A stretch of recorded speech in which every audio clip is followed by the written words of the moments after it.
নমস্কার বন্ধুরা, পম্পার পাঁচমিশালি চ্যানেলে আপনাদের সকলকে স্বাগত। বন্ধুরা, আজকে ছাদে উঠেছি, এমন একটা জিনিস আপনাদের দেখাবো যেটা দেখলে হয়তো আপনাদেরও আমার মতন বেঁচে যেতে পারে অনেক অনেক টাকা। তো কি হয়, এই সময়ে বর্ষার সময়ে প্রচণ্ড ফলে সবজিতে পোকা ধরে, আমরা এটা সবাই এখন জেনে গেছি। তো সেই জিনিসটা নিয়েই আজকে কথা বলবো। কি করি বলো তো, আমি এই পোকা মারার জন্য কিচ্ছু স্প্রে করি না। অনেকেই এই প্রশ্নটা আমাকে সব সময় করছো, যার জন্যই আমার এই ভিডিওটা আজকে। কি বলো তো, আমি কিচ্ছু দেই না। বর্ষাকালে তো আমি এমনি খাবার দিতে পছন্দই করি না, হয়তো যদি কখনো দেই কলা খোসা, পেঁয়াজের খোসা, এইসব ভেজানো জলটাই দেই। কিন্তু এই পোকার জন্য কি করব। পোকার জন্য ঘরে ফেলে থাকা এত প্লাস্টিক, আমাদের দেখো আমরা হয়তো এগুলো ফেলেই দেই।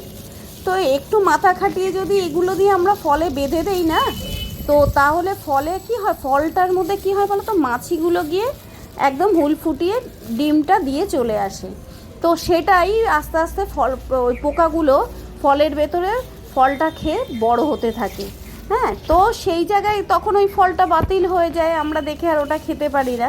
তো সেটা জন্যই মানে যাতে মাছিটা গিয়ে যাতে ডিমটা পেড়ে না আসতে পারে, যার জন্য আমরা এই মাছিটাকে যেতে না দেওয়ার জন্য কি করব, এই প্লাস্টিক প্যাকেটটা ভালো করে ফল সবজির মধ্যে বেঁধে দেবো। এটা আমার বহুত মানে অনেকের জিজ্ঞাসা যে খালি কি করব পোকা হচ্ছে, যার জন্যই আমি আজকে এটা তোমাদের সাথে শেয়ার করলাম। ছোট্ট একটা ভিডিও দেখো। তো কি করছি, এইভাবে বেঁধে দিলে পরে, আর যদি মনে করো না প্যাকেটের দূরে যেই জায়গাটায় ফলটা লেগে নেই সেখানটা একটু ছিদ্র করে দিতে পারো তোমরা। আর উচ্ছের কথা কি বলবো, 6টা উচ্ছে পারলে তার মধ্যে একটা উচ্ছে পোকা ধরবেই। আমার ছাদে পোকামাকড়ের সমস্যা অনেক কম, কারণ প্রচুর রোদ পায় আমার ছাদে, পোকামাকড়ের উপদ্রবটা বেশি। আর পাতায় যখনই আমি পোকামাকড় দেখি তখনই সেই পাতাটাকে ফেলে দেই।